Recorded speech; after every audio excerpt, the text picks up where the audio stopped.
of Sylow P subgroups of a finite group G is congruent to 1 mod P.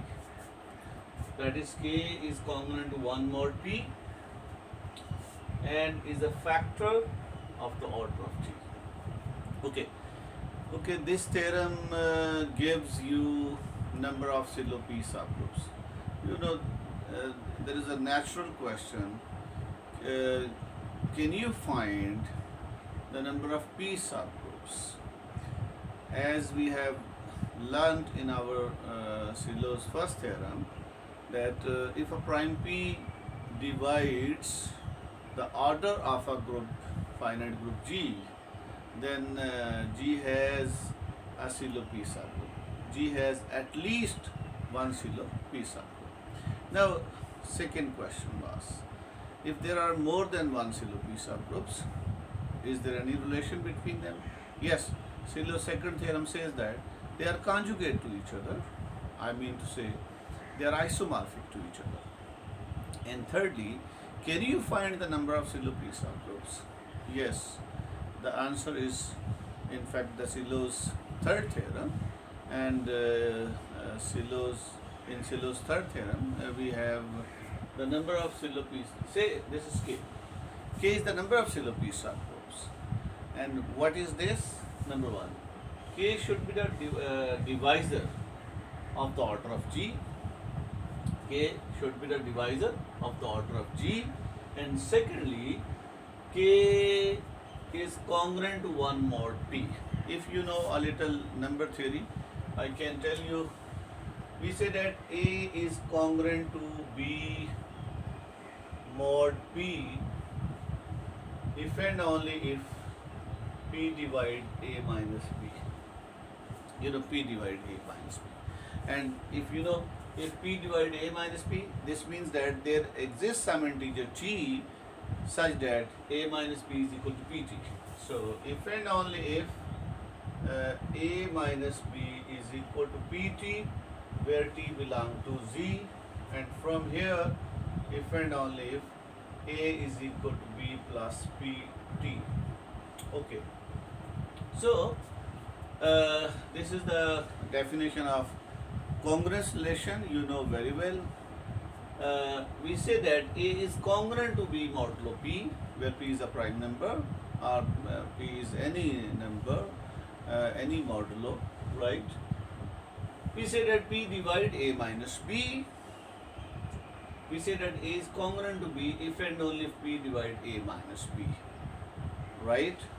So this means that if 3 divide 6, this imply 3 divide 6 minus 0, this imply 6 is congruent to 0 mod 3. In fact, this is the divisor. P is the divisor of the difference. So since 3 divides 6, so 3 divides 6 minus 0, that's why 6 is congruent to 0 mod 3.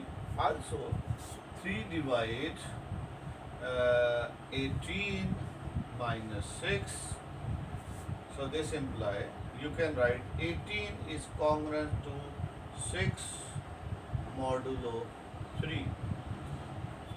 This means that in modulo 3, 6 and 18 are leaving the same remainder, right? You know, if you are dividing by 3, you could have remainder 0, you could have remainder 1, you could have remainder 2. So, in fact, 18 and 6, if both are congruent to each other modulo 3, this means that both are lying in the same class of its residues. I tell you in detail that what is happening inside.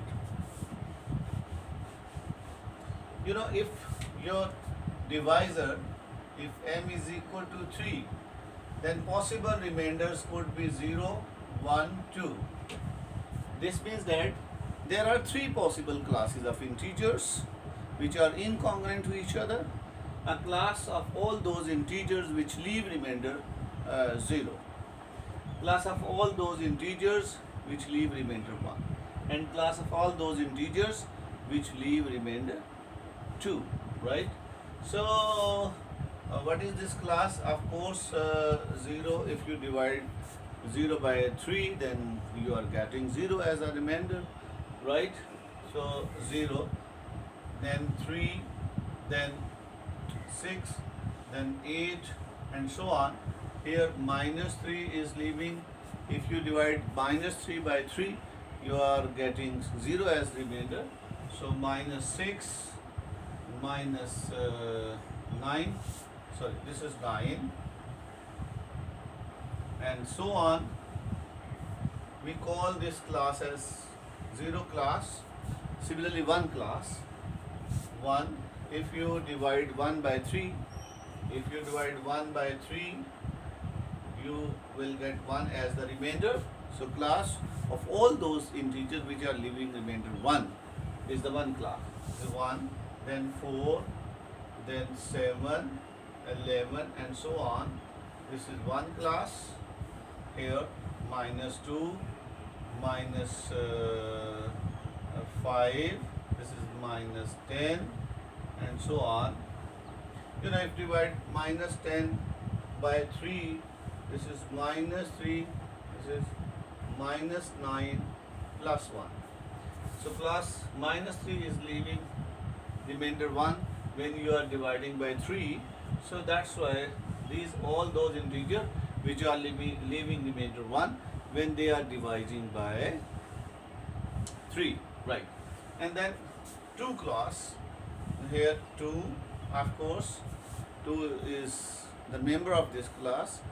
When you divide 2 by 3, you are leaving remainder 2. When you are dividing 2 by 3, this is 0, 0, 2. So remainder is 2. Of course, remainder should be lesser than the divisor. So 3 was the divisor. That's why you are choosing 0 as the quotient. Okay. So 2. Then next is 5, 8, 12, and so on. Here minus 1, minus 4, minus 11, and so on. This is the 1 class. 2 class. This one is the 2 class. So all those integers which are leaving remainder 2 are in this class. All those integers which are leaving remainder 1 are in this class. All those integers which are leaving remainder 0 are in this class. So you see, I can say that 12 is congruent to 5 mod 3. When I am saying that 12 is congruent to 5 modulo 3, means that they are leaving remainder. Of course, 12 is leaving remainder 2 and 5 is leaving remainder 2. So both are in fact in the same class. Okay. Also, in modulo 3, 12 could be congruent to 9 as well. Is it? 12 could be congruent to 9 mod 3. Look at, if you are dividing by 12, so 11, no, this is 10. This is 10. This is also wrong. It should be 10 because 12 minus 5, 7. 7 is not divisible by 7. This is in fact 10. 10, 5. No, okay. 10, 2. This is 0, 1, 2, 3, 4, 5, and 6, 7, 8, 9, 10. There should be 10. And there should be 11. Sorry, a little correction. You see, you can count 0, 1, 2, 3, 4, 5, 6, 7, 8, 9, 10, 11, and so forth. Yes, now it's all right. 11 is congruent to 5. Okay. This means that 11 and 5 they are congruent to modulo 3, so both are lying in the same class, 11 and 5. Okay, you see, 11 and 5 are in the same class. 12 is congruent to 9. Of course, 3, 6, 9, next is 12, and so on. So 12 is congruent to 9 means 12 and 9 are in the same class. They are lying in the 0 class. Okay.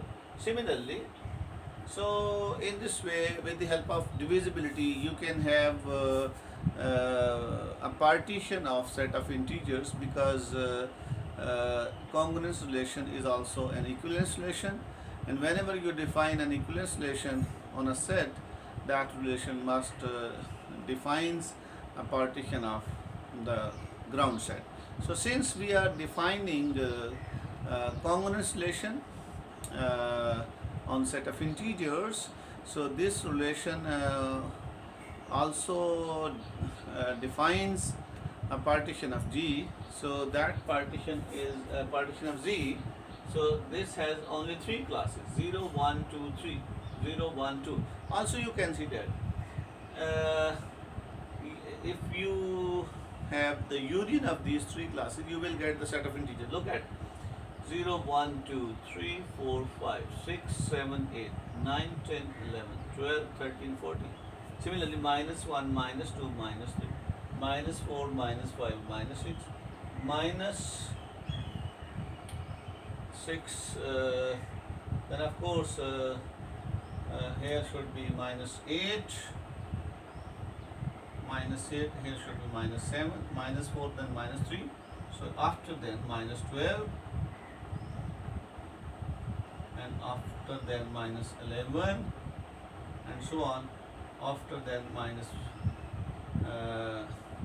3, minus 10, and so on. Look at this is minus 7, minus 8, minus 9, minus 10, minus 11, minus 12. So see, these are the 3 possible classes. Also you can see that 0 intersection 1 is 5, 0 intersection 2 is 5, and 1 intersection 2 is 5. So 0, 1, 2 are in fact forming a partition of the set of integer. Here 0 means 0 class. That's why this is the set of residue classes, remainder classes. Residue means remainder. So this is the set of residue classes modulo 3. Similarly, you can have any set of residue classes corresponding to any fixed integer. If you fix m is equal to 4, then you will get 4 residue classes. Now you can better understand. We say that A is congruent to B modulo P if A and B lie in the same residue class modulo P. Means that P divide A minus B. Of course, if this one is happening, then their remainder are same. That's why their difference would be 0, and you know that P can divide 0. Every number is dividing 0, because with respect to modulo P, its remainder would be 0, and it's with respect to B is also in the same class. That's why, or simply you can understand the definition. No need to think further. This is the simple definition is that we write that A is congruent to B modulo P if and only if P divide A minus B. Okay. And this then again by the definition of divisibility. You know that if A divide B, then there exists some integer C such that B is equal to AC. So similarly, since P is a divisor of A minus B, so A minus B, this is in fact dividend, must be equal to some PT where T belongs to Z, and you can write P like here. So look, you can directly write, instead of mod P, if you leave mod P, you are getting plus PT, and congruent, if you write inequality, so A is equal to B plus PT. So now you substitute the values of T and check which one of them is a divisor of the order of the group to get the number of Sylow P subgroups. It's so easy, right?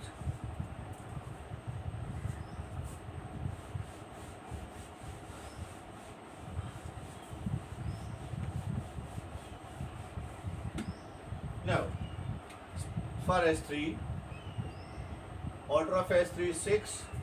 You know that S3 has a Sylow 2 subgroup and a Sylow 3 subgroup. And we want to know that how many Sylow 2 subgroup there are in S3 and how many Sylow 3 subgroups are present in S3 as well. So we can find this is equal to 2 into 3. So according to Sylow third theorem, K is congruent to 1 mod P. Means that K is if P is equal to 2, for P is equal to 2, the number of Sylow 2 subgroup, and we know that number of Sylow 2 subgroups is 3, and we have seen in our last lecture. Now we want to see with the help of this theorem, K congruent to 1 mod P. So K is congruent to 1 mod 2, or simply you can write or simply K is equal to 1 plus 2t, where t belongs to Z. Now you just substitute the values of t here. T is an integer. Of course we will substitute positive values because we want to find the factor of the order. So since group is finite and its order is a positive number, so that's why we want to find a positive factor of that order. 6, we want to find the positive, that's why substitute the values of t, positive values of t, or you can substitute 0 as well. So when t is equal to 0, when t is equal to 0, K is equal to 1. Find the values of K for further values of t. The highest value of K, which is also the divisor of 6, would be the number of possible number of Sylow P subgroups. Now, when t is equal to 1, what is this? K is equal to 1 plus 2 into 1, which is 1 plus 2, which is equal to 3. Also divide 6. 1 divides 6. 1 is also dividing 6. And this is common sense that we should not put more values because it's 6 and we are getting 3, and 3 is half of the 6, and after half there should not be any divisor of 6, means that 4 cannot divide 6, and the higher number of the half of this number can never be a divisor of this number. So I think we should not test. If you want to test, when t is equal to 2, this becomes K is equal to 1 plus 2 into 2, which is 5. Of course 5 is not a divisor of 6. 5 does not divide 6. So how many possible number of Sylow 2 subgroups you can have in S3 is in fact 3. So here from here we see that, so here K is equal to 3, and 3 is dividing order of S3, which was 6. Thus there or 3 possible, it's better to write possible Sylow 2 subgroups in S3. Okay, well, then again you can work further for the second prime divisor. You know that by Sylow first theorem that if a prime P divides the order of G, then G has at least one Sylow P subgroup. So with the help of this theorem, Sylow third theorem, we have seen that S3 has 3 possible Sylow 2 subgroups. Now find condition for when P is equal to 3. Similarly, you can find the number of Sylow P subgroup. And if there is exactly one Sylow P subgroup, then it should be normal. Because we have established a theorem, a consequence of Sylow's second theorem, that Sylow first theorem. If the number of n is normal in G, then n is the unique Sylow P subgroup in G, and conversely. N is the unique normal P subgroup in G, if and only if n is normal in G, right? So if you are finding k is equal to 1, this means that there is exactly one Sylow P subgroup. Means that it is unique Sylow P subgroup, so it should be a normal subgroup. And you know that Sylow 3, in last lecture we have seen that Sylow 3 is normal in S3, so that's why here k should be 1. Okay, you can find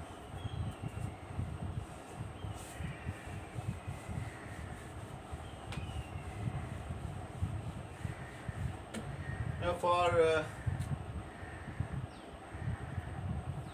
P is equal to 3, k is congruent to 1 mod P, or you can say that k is equal to 1 plus Pt gives k is equal to 1 plus 3t. Of course, t belongs to Z. T belongs to Z. Now look, if you put t is equal to 1, then you are getting 4, which is half of the number 6. So can never be a divisor of 6. That's why t is equal to 0 will solve. Exactly, k is equal to 1. Okay, so when t is equal to 0, of course k is equal to 1 plus 3 into 0, which is 1 plus 0, which is 1, is a divisor of S3, order of S3. And when t is equal to 1, so k is equal to 4, which is not dividing 6, which is order of S3. So we should not check further, because if you put t is equal to 2, you will get 7. 7 can never divide, and higher number can never divide its lesser number. That's why. So when t is equal to k is equal to 4, 4 does not divide 6.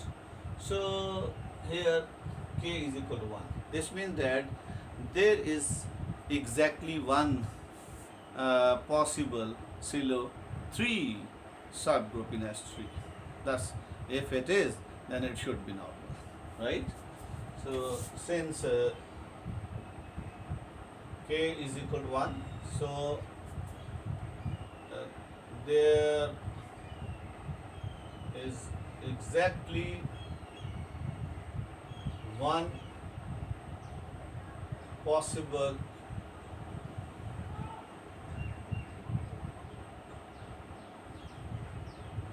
Sylow 3 subgroup. If yes, then it should be normal in G, in S3. You know that if there is exactly one Sylow P subgroup, then it is normal in G. We have discussed in detail in our last lecture. You can see lecture 11. Okay, so we have seen the application of this theorem. This is very important theorem in a sense that you can find the number of Sylow P subgroups, right? Okay, now we are giving its formal proof. Before giving its proof, I want to write two further definitions.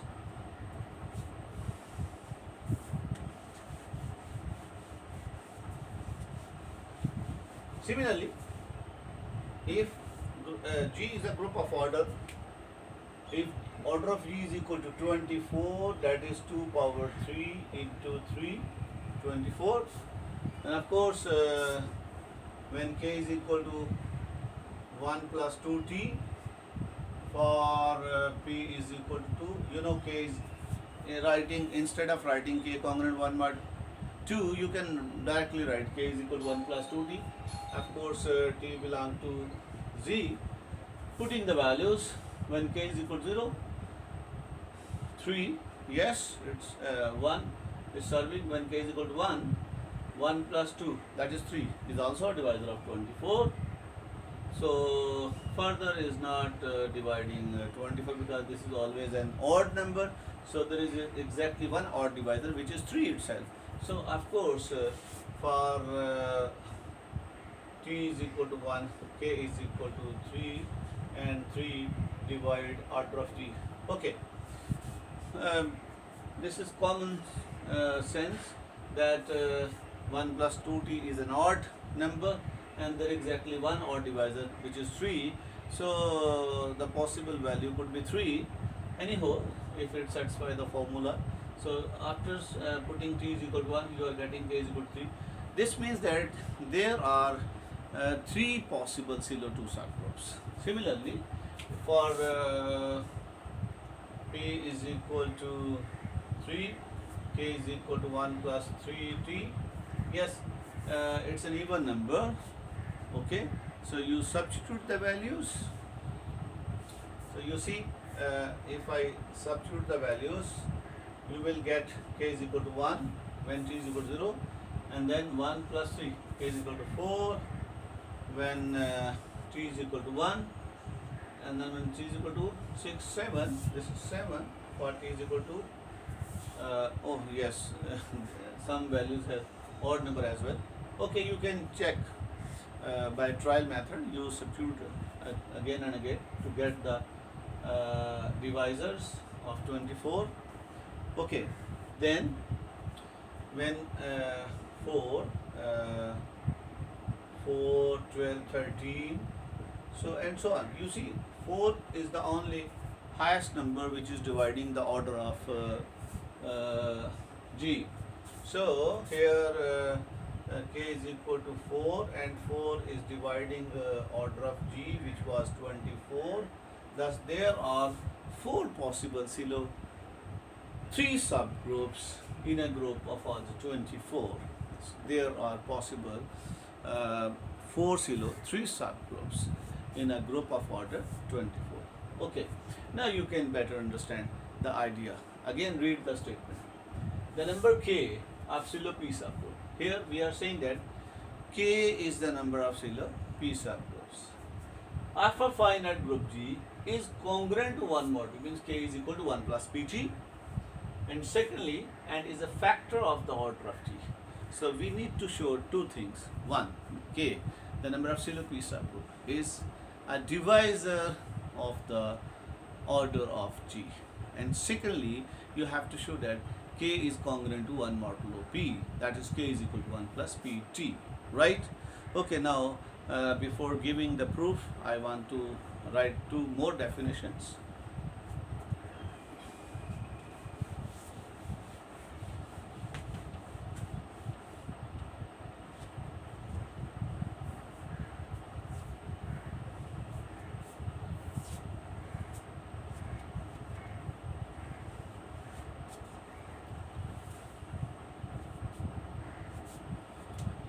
Remark.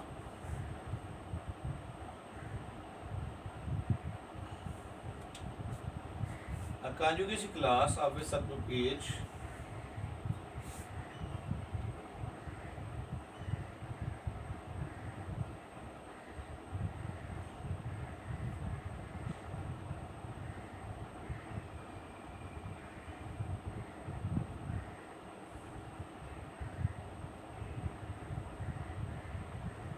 of a group G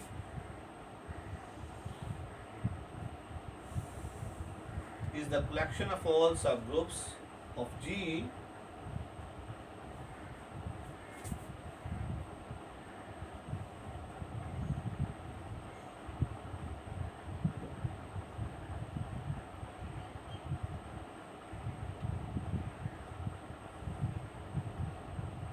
which are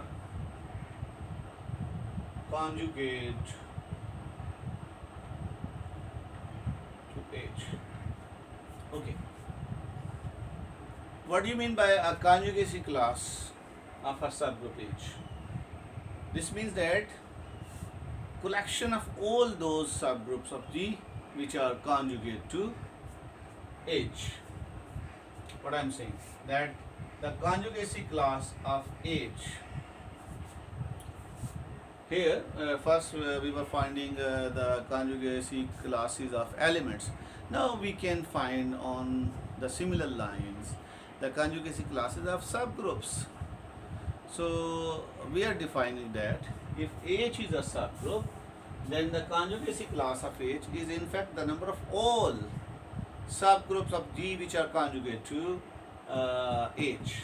So means that K belong to G, K uh, subgroup of G, so K, all those K such that K are subgroup of G and K is equal to GA, GH, G inverse for G belong to G. Look at this. What is this? This is in fact the conjugacy class of H. The conjugacy class of H is all those subgroups, all such K, such that K are the subgroup of G, K is a subgroup of G, collection of all those subgroups of G such that K is equal to G H G inverse.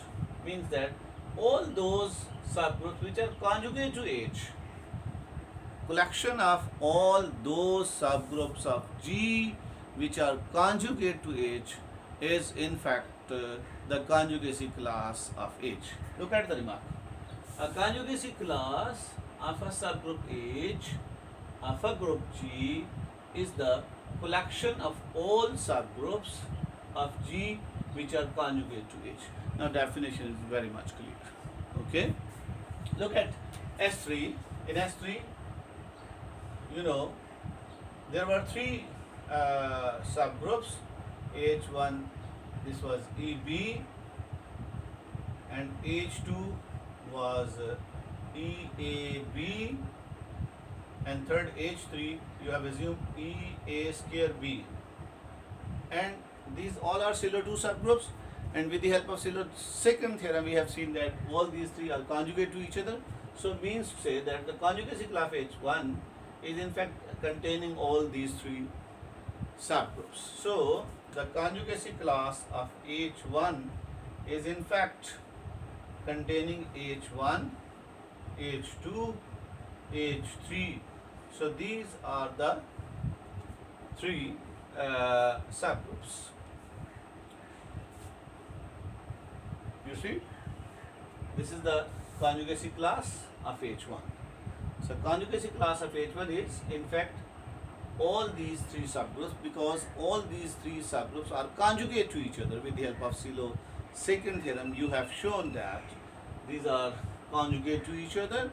So with the help of definition you can say that these are forming a conjugacy class of H1. Similarly, the conjugacy class of H2, this is also the conjugacy class of H3.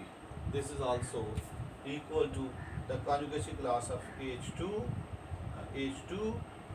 and this is also equal to the conjugacy class of H3. This is my first remark. I need to use these two remarks in the proof of Sylow's third theorem. So one thing is very much clear. And second, the number of elements in a conjugacy class of a subgroup is in fact the index of its normalizer in G.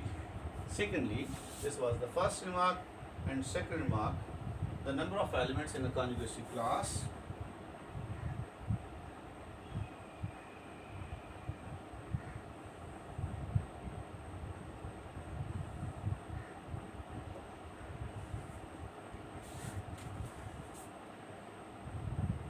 the number of elements in a conjugacy class of H is the index of normalizer of H in G. Say this is n, and say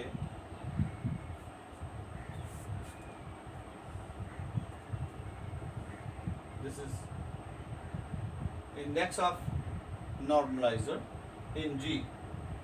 And you know that what is index of normalizer in G? Number of order of G by order of n, right? So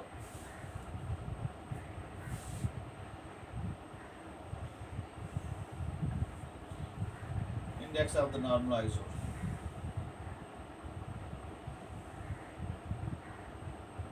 NGH, index of the normalizer.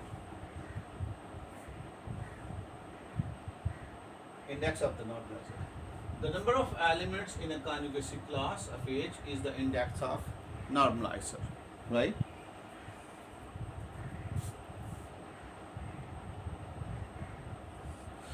Okay. So what we are saying that the index of normalizer of H in G, so say normalizer is N, you find its index.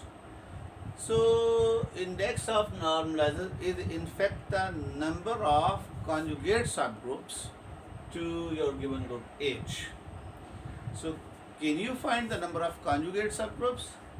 Number of conjugate subgroups are in fact the index of normalizer. See, how can you justify here? You know that if you take H1, order of H1 is 2, and you know that normalizer of H1 in G. What is the order of normalizer? This is in fact order of N. We are saying that normalizer of H in G as N, say. So what is this order? You know, this is order of G over order of H1, which is equal to, what was order of G? 6 by order of 2. So this is 3. So order of normalizer is 3. What is index of normalizer in G? So the index of normalizer N in S3, some people like to write NS3 as well, or this is the symbol. The symbol is more useful. Both are the popular symbols. So index of normalizer in S3 is equal, you know, order of S3 by order of N, and you know order of S3 is 6, order of N is 3. This is 2. So this one is 3, and then there are number H1 is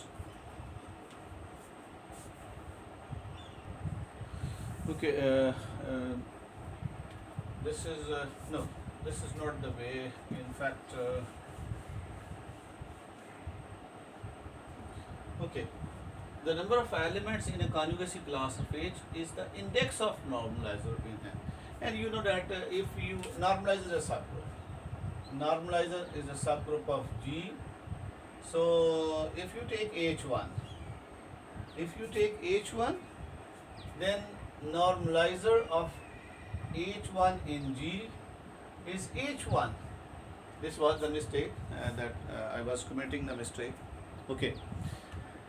Last time we have seen that if H is a Sylow P subgroup in a group G, then H is the only Sylow P subgroup of its normalizer, right? And you know that since H1 is a Sylow P subgroup, so its normalizer is in fact H1 itself, right? And this was you are saying this is equal to N. So here N is equal to H1. Now the index of normalizer in G is equal to order of G by order of N, and you know N is equal to H. So this is S3 by order of H1, which is equal to 6 by 2, which is 3. And look at, you have 3 elements in its conjugacy class. Okay, again think. Since normalizer is a subgroup, normalizer, you are taking this one as the normalizer, NGH1. Instead of H1, you can write H2, H3 as well. Okay, remember, since normalizer you are taking N is a subgroup of G, and also H1, since H1 is a Sylow P subgroup, and in last lecture we have seen that Sylow P is the only Sylow in its normalizer as well, and that's why its normalizer must be H1, because if its normalizer is S3, then S3 has 3 Sylow subgroup. That would be a contradiction against the fact that if H1 is a Sylow in G, then H1 is the only Sylow in its normalizer. So to balance that theorem, we must have that NH1G is equal to H1. You can calculate with the help of example. Last time we have seen this thing also. So normalizer is H1 in fact. So now index of normalizer in G, basically index of G by index of N. What is N? This is H1, H3, order of H3 by order of H1, which is 6 by 2, 3. So there are 3 possible conjugate subgroups to your given group H1. So these 2 remarks are very important. One is, what is a conjugacy class of a subgroup H? The collection of all those subgroups which are conjugate to H. One thing is clear. And secondly, you want to know the number of elements in that class. So the number of elements in a conjugacy class of H is the index of normalizer.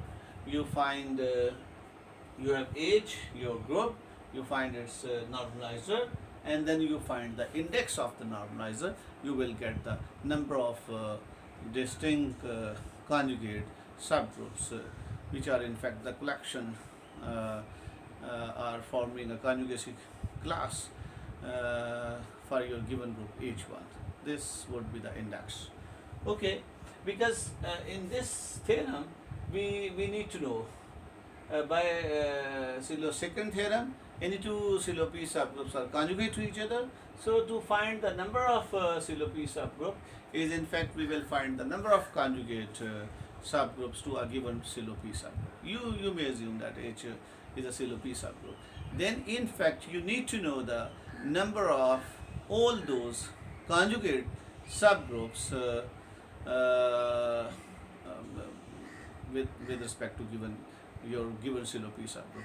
If you can find the number of conjugate subgroups to your given Sylow subgroup, this is in fact the K. And secondly, you need to show that it is a divisor of your group. And since with respect to this remark, this is in fact the index of the normalizer, and you know that normalizer is a subgroup, so that's why its order and index both are the divisor of the order of G.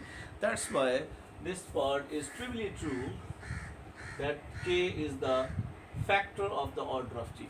So to prove this theorem, first you need to know the number of conjugate subgroups, and since this is the index of the normalizer, and the index of the normalizer is a divisor of the order of G, that's why this thing is trivially true, that is a factor of the order of G. Of course, if it is a divisor of the order of G, then it must be the factor of the order of G.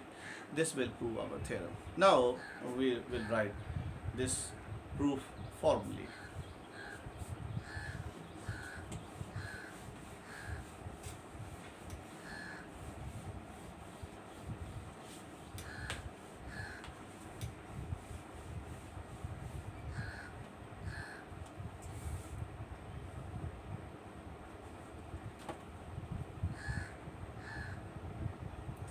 Proof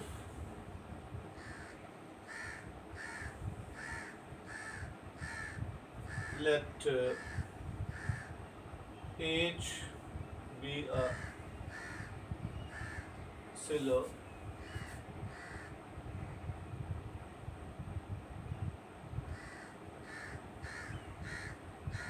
P subgroup of G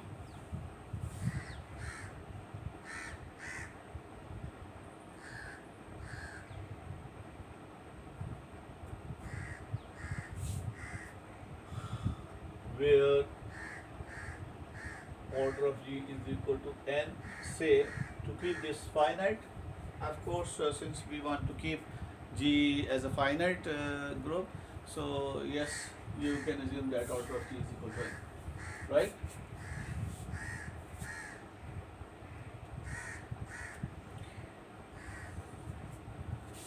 by Sylow's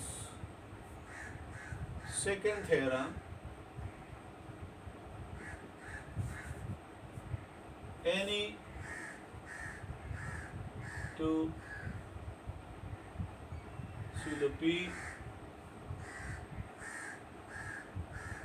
subgroups are conjugate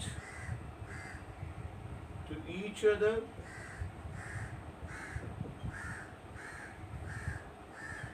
thus to count number of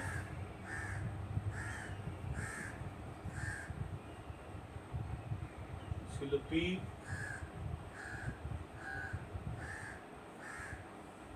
in G, we need to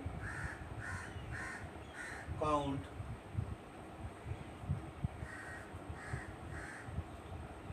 number of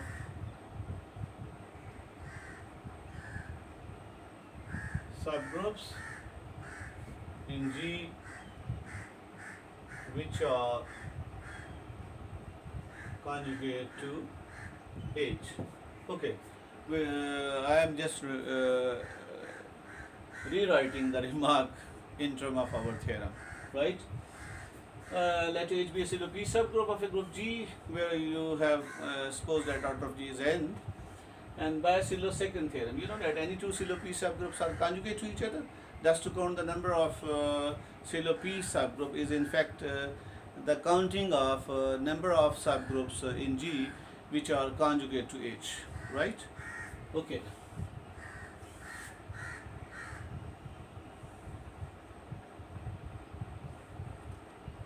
And this is in fact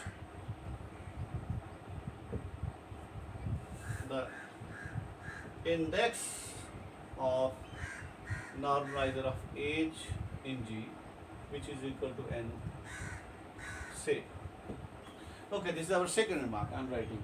This is in fact, I mean, number of conjugate subgroup is in fact the index of the normalizer.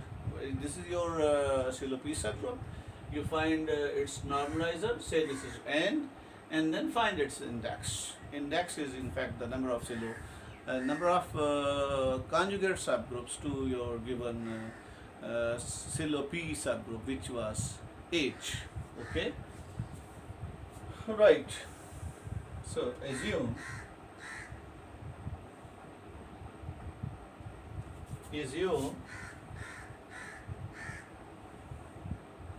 order of H is equal to P power alpha, alpha greater than or equal to 1. Order of N is equal to N1, and index of N in G is equal to, say, K. Okay, if I am assuming that index of its normalizer is K, then I have to show that K is equal to 1 plus PT. Then we need to show that K is congruent to 1 mod P and K divide order of G. Okay, if you are taking index of normalizer in G is equal to K, then of course you need to show that K is congruent to 1 mod P, right? And secondly, K is the order of divisor of order of G. The second thing is very trivial. Since normalizer is a subgroup, so its index and order both are dividing the order of G. That's why this index, which is K, is dividing the order of G. Okay.